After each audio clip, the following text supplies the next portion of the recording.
देखिए, इस वीडियो में हम लोग देख रहे हैं तत्वों के वर्गीकरण जो चैप्टर है, उसके जो महत्वपूर्ण वैज्ञानिक है, इन्होंने तत्वों के वर्गीकरण के बारे में क्या प्रयास किया था, उसी के बारे में हम लोग देख रहे हैं।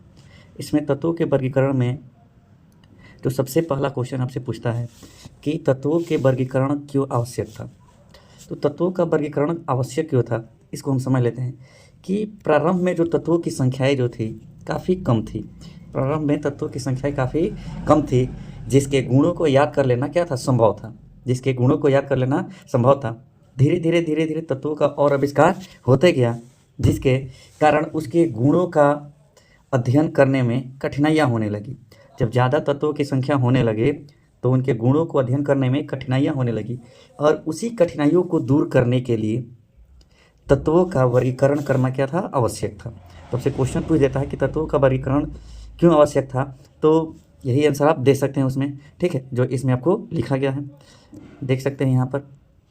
ठीक है, इसके बाद से तत्वों के वर्गीकरण में जो प्रयास किया गया वो अनेक वैज्ञानिकों द्वारा किया गया, जिसमें आपको मिलेंगे लेवोजियर, जो केमिस्ट्री के आपके जनक रह चुके हैं। ठीक है, तो इनको हम लोग केमिस्ट्री के जनक भी कहते हैं, और ये फ्रांस के रहने वाले थे। ध्यान रखिए, कहाँ के रहने वाले थे, फ्रांस के रहने वाले थे। कहाँ के रहने वाले थे, फ्रांस के रहने वाले थे। इन्होंने प्रयास जो किया था धातु और धातु के आधार पर किया था। किसके आधार पर, धातु और अधातु के आधार पर इन्होंने प्रयास अपना किया था। ठीक है, लेकिन देखा गया क्या कि धातु अधातु के आधार पर इन्होंने प्रयास तो किया था। ठीक है, लेकिन देखा गया कि कुछ ऐसे भी धातु मिले जिनका गुण अधातु से मिलता है, यानी अधातु वाला गुण उसमें मौजूद है। ठीक है, और कुछ ऐसे आपके अधातु मिले जिसमें धातु वाला गुण मौजूद है, जैसे आयोडीन। आयोडीन क्या है, अधातु है। ठीक है, आयोडीन क्या है, अधातु है, लेकिन इसमें धातु वाले गुण जैसे चमक इसमें मौजूद है। चमक, धातु में चमक होती है, अधातु में चमक नहीं होते। ग्रेफाइट ले सकते हैं। ग्रेफाइट विद्युत और ऊष्मा का क्या होता है, सुचालक होता है, जबकि ये कार्बन का यौगिक है, यानी अधातु का ये यौगिक है। ठीक है, इसीलिए ये प्रयास इनको सफल नहीं हुआ। इसके बाद से इन्होंने एक बार और प्रयास किया, और वो प्रयास किया किसके आधार पर, संयोजकता के आधार पर। जब संयोजकता के आधार पर प्रयास किया इन्होंने, तो इस पर देखा गया कि कुछ ऐसे भी तत्व मिलते हैं जिनके दो दो संयोजकताएँ होती है, जैसे कॉपर। कॉपर की संयोजकता 2 होती है, 1 और 2। कॉपर की संयोजकताएँ 2 होती है, 1 और 2। कॉपर की कितनी संयोजकताएँ होती है, 2 होती है, 1 और 2, जो यहाँ पर लिखे हुए हैं कॉपर की संयोजकता। ठीक है, तो इसको लेकर के इनके प्रयास भी क्या हो गए, असफल हो गए, विफल हो गए। लेकिन मुख्य रूप से जो पहला प्रयास माना जाता है वो माना जाता है डोबेरेनर के प्रयास को। ठीक है, यानी तत्वों के वर्गीकरण में अगर मुख्य रूप से पहला प्रयास जो माना जाता है डोबेरेनर के प्रयास को माना जाता है, और इनके द्वारा दिए गए नियम का नाम जो है वो कौन सा है, त्रिक नियम। इनके द्वारा दिए गए जो नियम का नाम है त्रिक नियम। इसी नियम को हम लोग ट्रायड रूल भी कहते हैं। ट्रायड रूल भी कहते हैं, क्या कहते हैं, ट्रायड रूल भी कहते हैं, या इसी नियम को हम लोग तिर्यक नियम भी बोलते हैं। कौन सा नियम, तिर्यक नियम भी बोलते हैं। और ये जो थे, जो नियम दिए थे, कब दिए थे, 1827 में। ये जो नियम दिए थे 1827 में। और ये जो रहने वाले हैं डोबेरेनर, कहाँ के रहने वाले हैं, ये जर्मनी के रहने वाले वैज्ञानिक हैं। कहाँ के, जर्मनी के रहने वाले ये वैज्ञानिक है डोबेरेनर। और इनके द्वारा जो दिया गया नियम कौन सा था, त्रिक नियम, या ट्रायड्स रूल बोल सकते हैं। ठीक है, या इसी को तिर्यक नियम भी हम बोल सकते हैं। ठीक है, इसमें अगला देखते हैं कि इनका नियम आखिर था क्या। और इनको देखो यहाँ पे लिखा गया है कि इनके प्रयास को प्रथम प्रयास माना जाता है। इनका नियम क्या था, इसको हम देख लेते हैं। कह रहा है कि एक समान गुण वाले तत्व उसके परमाणु दरम्यान के बढ़ते हुए क्रम में सजाने पर दोनों किनारे वाले का जो द्रव्यमान होता है, औसत द्रव्यमान, वो बीच वाले के द्रव्यमान के बराबर होता है। ठीक है, इसको देख लेते हैं। कह रहा है कि यह नियम कि एक जैसे गुण वाले जब तत्वों को हम क्या करते हैं, सजाते हैं, 3 तत्वों को एक जैसे गुण वाले लेते हैं। ठीक है, तो उसमें देखते हैं कि दोनों के जो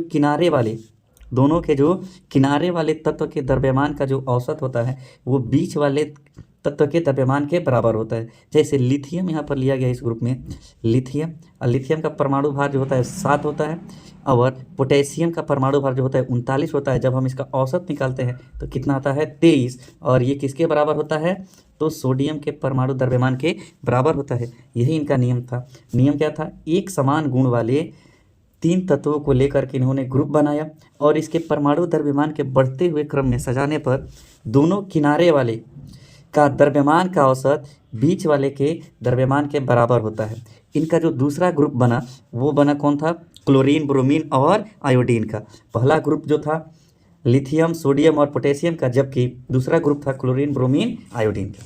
ठीक है, इनके नियम में सभी तत्वों का समावेश नहीं हो पाया। इनके नियम में सभी तत्वों का समावेश नहीं हो पाया, इसीलिए तत्वों के वर्गीकरण में अगला प्रयास जारी रहा। अगला प्रयास जो किए किसने? न्यूलैंड ने। और ये न्यूलैंड कहाँ के रहने वाले थे? इंग्लैंड के रहने वाले थे। कहाँ के रहने वाले थे न्यूलैंड? इंग्लैंड के रहने वाले थे। ठीक है, और ये जो नियम दिए किस पर ने किया? न्यूलैंड ने। ठीक है, इसमें हम लोग देखते हैं कि ये न्यूलैंड जो थे कहाँ के थे?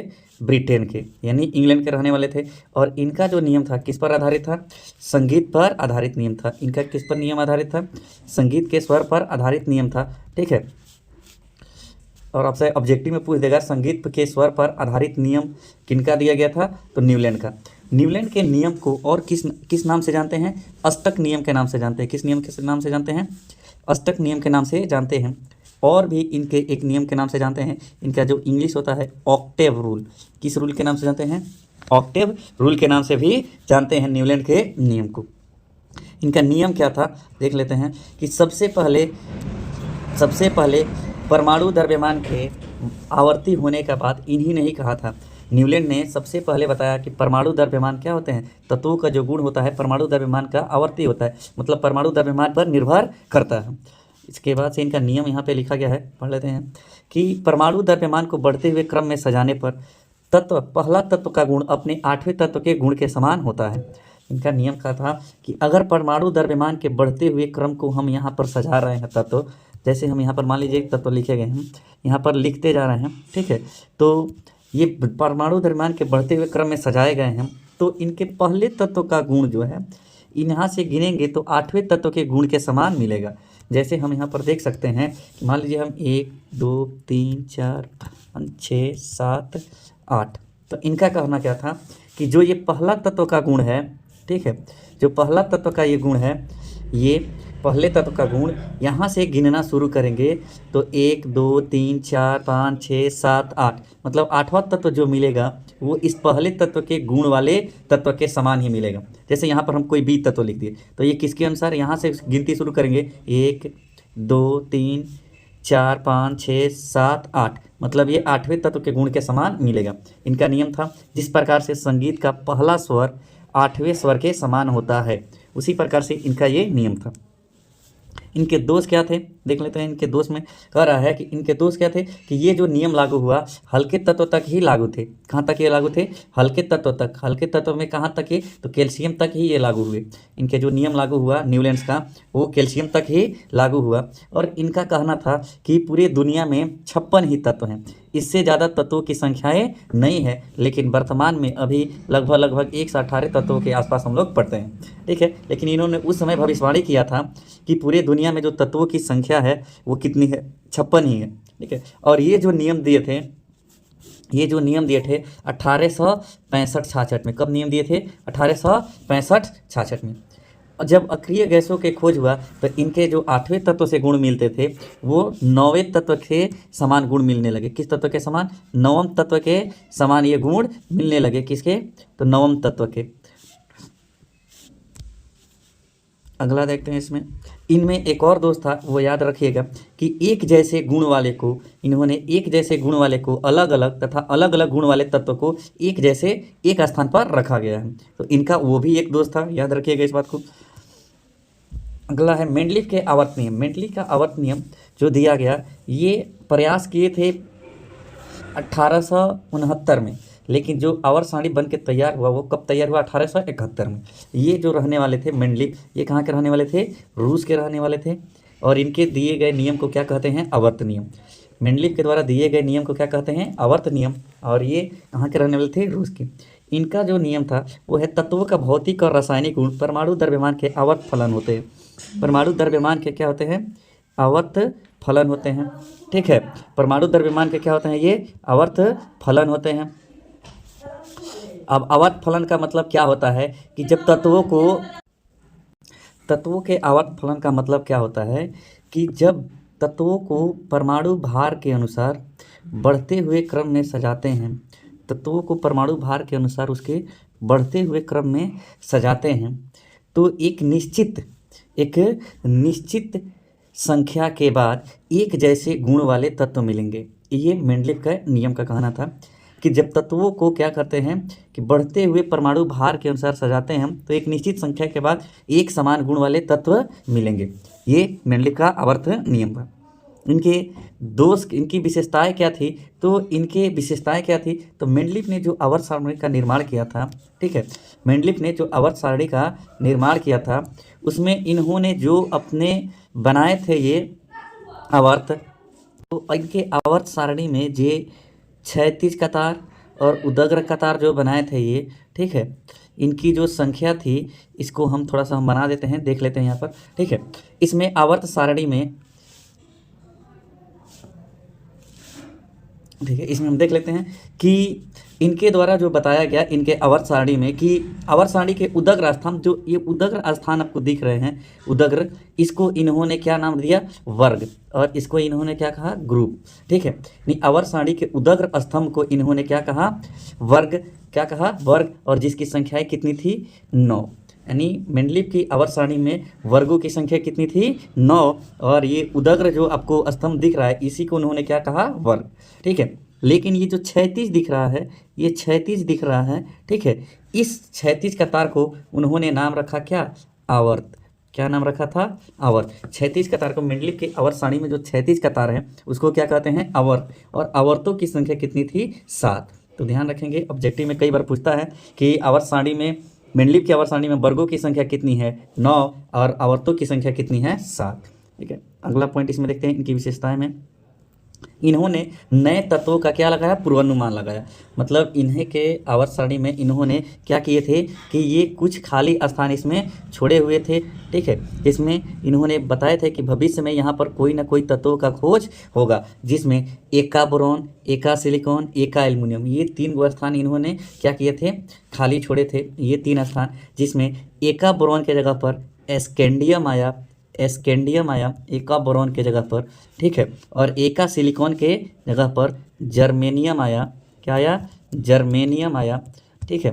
एका सिलिकॉन के जगह पर क्या आया, जर्मेनियम, और एल्युमिनियम एक के जगह पर क्या आया, एका एल्युमिनियम के जगह पर क्या आया, गैलियम।